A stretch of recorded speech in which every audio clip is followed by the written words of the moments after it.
Should you worry about Amazon's rules? My name is Stephen Pope. I'm the founder of My Amazon Guy. And in this video, we're going to break down an interesting conversation that started over on LinkedIn. We've got an FBA listing here that has some TOS issues with its main image. This is the kind of decision that gets you fired. So John Durkitz put this together. How many TOS violations can you spot in this Amazon brand owned by Jared Kushner? Now we're not going to be talking about politics, but just for namesake, that is the son-in-law of the President Trump from the last administration. CNBC recently did a story with Annie Palmer, who looked into Jared Kushner's early investments into Uni Brands, which is an aggregator, one of the larger ones, that bought up a bunch of Amazon brands. And so they looked into it, saw what they were up to, and there was even some testimony issues and stuff like that. You can scroll through and look at it. We'll give a link at this at the top of the description if you're interested in looking into that and CNBC story. I particularly, though, am interested in this concept of whether you should worry about Amazon's rules. I don't think we're asking the right question. So now, if we look at the image, there are TOS violations in it. I'll be honest, I don't care. I really don't care. You guys at home who are trying to make a dollar today need to stop worrying about Amazon TOS. Go on. Your goal should be to buy wins. Terms of service does not matter. What actually matters? Can you help the customer? It's a problem you think we need to explain ourselves. Don't. To anyone. If you spend all of your time going through seller support, reading help files, you will not grow your Amazon brand. But if you simply ask this one question and answer it, you can grow all day long. There is an epidemic failure within the game to understand what is really happening. Does it help the customer? Now, if we go back to this LinkedIn listing here and we zoom in on the image and we truly look at this, I would argue many of the things that we see here actually don't help the customer. In fact, if we go item by item, right? So all of these supposed graphics here are TOS violations, right? Now, first of all, Amazon does not enforce main image things like people think they do.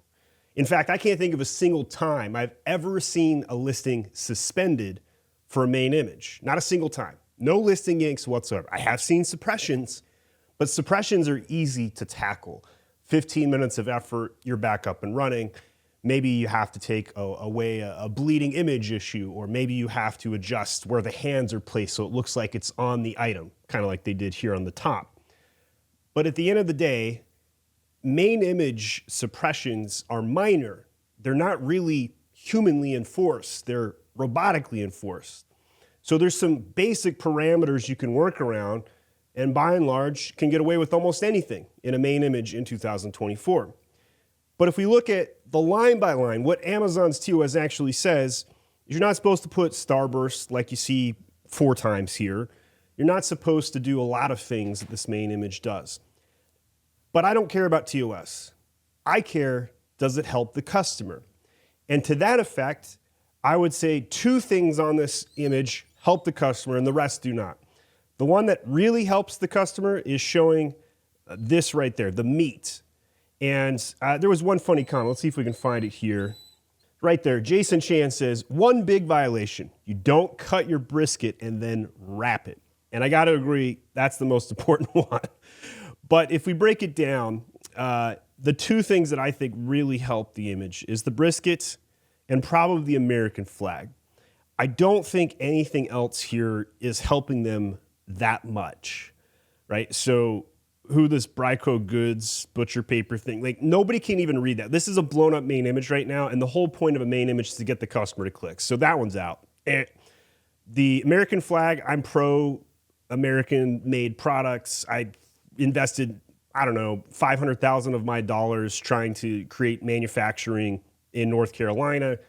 I failed, by the way, but I tried. And, you know, I had my failed tumbler project. I tried to manufacture holsters. You can still find some of the brand at amazon.com/holstit and see all the things that I tried to make. This was actually our most successful product. This is the Target stand. So I try to make all of this stuff, right? So I believe in American made. I think a lot of people in the United States also care about American made, and they want to give the middle finger to China, right? But anyway, so that's cool. The green flag, I have no idea what that is. Let's go back to the blown up image. Unbleached, unwaxed, right? It's so like there's no point of adding a symbol that nobody can read, especially upside down text. That's stupid. Like made in USA, made in USA. You can see that clearly right there. But even if you couldn't read that, the American flags, it does it for me. You're good there. So I like the brisket. I like the American flag. Now the 4th of July emoji is probably the most like blatant of the mix here, and probably the cheesiest starburst that they have on the mix. But it is going into July 4th at time of shooting this video. So I'm going to run with it. I see a lot of major brands doing it. I've done the Christmas bells when I had my Baby Yoda tumbler product. It helped. It actually did increase the product sales because people are like, oh, I need that for July 4th, right? So that one technically does address does it help the customer checkbox. But of the list, I'm going to grant that's the biggest stretch of them all. The hands on the paper gives context for how big a product is. So it's a banana for scale, angle. So I say that is helpful. But if I were to look at this in a random search box, right? So if we try to let's go on Amazon right now. We'll go to the search box. We'll just type in butcher paper. And we were looking at the mix here. So we triggered the ad from Bryco Goods, which I guess is the brand name. Nobody cares what the brand name is. You shouldn't make that big on the main image, right? Because like, think about it. When was the last time you bought something on Amazon? Like, think about the last item that you purchased. Okay, so whether it was socks, butcher paper, or whatever. What was the name of the brand? Now, if you can't answer that question in 3 seconds, that proves my point. Nobody cares about branding on Amazon unless you're selling an iPhone and it's made by Apple, right? If it's a top 200 household brand name, sure, absolutely put your brand name everywhere. But if you're some guy selling a product out of your house or garage or whatever, nobody cares about that. So if we look at the search page, and this is an instance where the search page is a singular column, which means if you're in the top 2 slots, they're in organic slot number 1 with overall pick, which is formerly what Amazon's choice was, then you're going to get a significant portion of the clicks.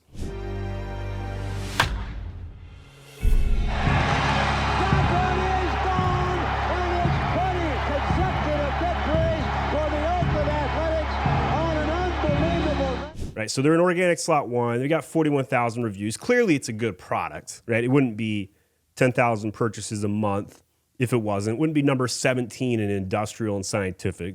Worst category to be in, by the way. I would have put this in kitchen, 100%. And it looks like everybody else is also in industrial. So, like most categories, though, will have listings that look like this. And so if we were going to go down this list and try and figure out who does it best, right? So we got Brown Butcher Paper. They're doing the same thing. We got Cave Tools. They're showing the meat. Now, if we had to list out what is the most important thing to show in the main image, I would say it's the meat. No question. You need some meat and color context to show what it is. I would then say the American flag would be number 2 on my list. Probably 3, though, would be packaging. I think showcasing the packaging would be more important than any of the other starbursts. So Made in the USA is blatant on every single one of these listings. But Smoke the Perfect what? Smoke the Perfect what? I have no idea what Bryco Goods is doing on the second listing here because there's no meat and I can't read the rest of the text. So Smoke the Perfect, I don't know. Is this smoking paper? Do I roll it? Am I wrapping meat? No idea.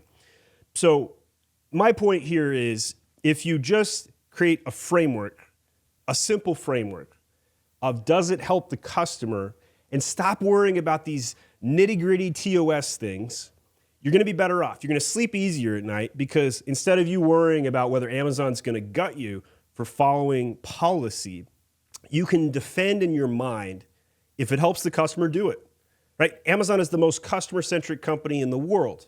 I'm trying to be the most seller-centric company in the world at my Amazon guy because they don't care about you as the seller, right? That's my job is to help you because Amazon doesn't care about you. Jeff Bezos, he's on a yacht somewhere at this point. But if you try and read the help files and try and go through and figure out what is TOS compliant, you'll be pedantic at best. Your sales will be soft, and you're going to be crushed by the competitors. First of all, even if you don't agree with me, you know that China is going to be doing it. So even if you're like, I'm going to letter of the law this, and I'm going to always follow whatever Amazon's help file said, which is ridiculous, by the way. But let's say you're one of those pedantic guys that has to follow the letter of the law as written in the Bible. China's going to do it anyway, and they're going to get away with it. And second of all, who else is going to get away with it? Thousands of other sellers that are currently doing it. And I'll prove it to you. HP printer, 6 months of ink included right there on the main image. I guarantee you this does not come with a purple piece of paper. Although it would be pretty easy to include a single piece of paper that does say 6 months of ink included. But HP printer does it, and they got text right on that main image. Clorox does it right there. They don't even have it on the image or the main product. They just thrown in 32 floor ounce with microfiber towel. That's not on the product at all. That's super obvious, right? And they have the 2-pack in the top right, which is not part of the main image. That's something that you can do as well, although it doesn't really matter these days. Showing the count is important. Having a keyword, though, is the most important thing on a main image with microfiber towel. Now, that's kind of hard to read, but it's still readable. It's not the best, but it's still good. Here is my color guide, by the way, on what makes something readable. You can stop the graphic right here, save this, and send that over to your designer. Make sure they always follow this, because if they don't, you're going to have a harder time reading graphics, especially in the search page, because CTR is the most important metric in 2024. Why? Because I'm the athletic A's in Moneyball, and Brad Pitt hiring my quant over there pointing to Pete and saying, why are we doing this? Because he gets on base, right? CTR is going to get you on base. It's easier to grow your CTR because you can spend a couple hours fixing up your main image to grow your sales and still give the customer what they want. Now, since I've addressed, if you give the customer what they want, you're going to be growing your sales fast. Why? Because your CTR goes up, your traffic goes up. It's easier to grow traffic than it is to grow conversion. But also, when your CTR goes up, your conversion goes up too. It's interesting how that's correlated, right? Kleenex does it. They're throwing 3 boxes, 360 total count on there. That's not on the box. I know that because I've got Kleenex boxes. I got Puffs. They don't have it anywhere on here, right? Like that's not coming on the packaging. They're just superimposing, photoshopping that on, guys. Why does nobody care about this? Because it helps the customer. The customer never complains when you give them what they're looking for. If you tell them, I'm going to send you 3 boxes with 360 count, and they get it, and they're like, oh, that's not on the packaging, I'm going to return this, that would be ridiculous, because that never happens. The customer's like, oh, I got what I was expecting, because it was in the main image. It told me what I was looking for. Nobody remembers what's in the main image. They just know, did I get what I was expecting?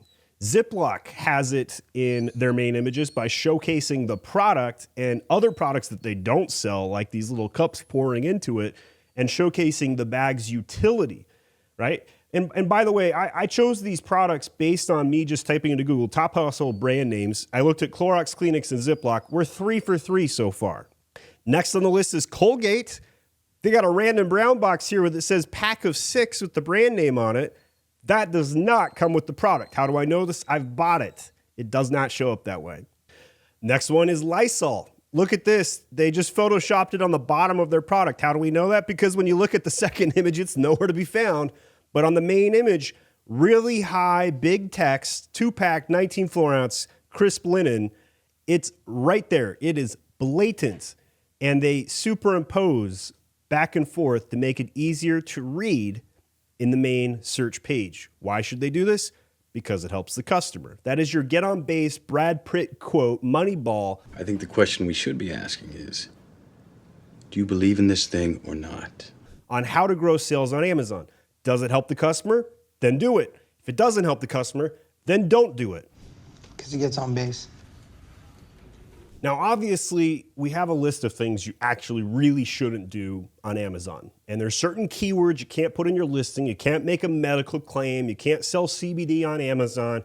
There's obviously a lot of things that we know Amazon is super hostile to. That's not the point of this video. The point is that if you use a simple framework in business, you're going to get farther. And if you don't believe me, Go watch Moneyball right now. My name is Stephen Pope. I'm the founder of My Amazon Guy, and you should hire me if you like what I had to say today. Go to myamazonguy.com and contact us. We'll give you a free ASIN review. Go to myamazonguy.com/ASIN to get a free review of your listing today.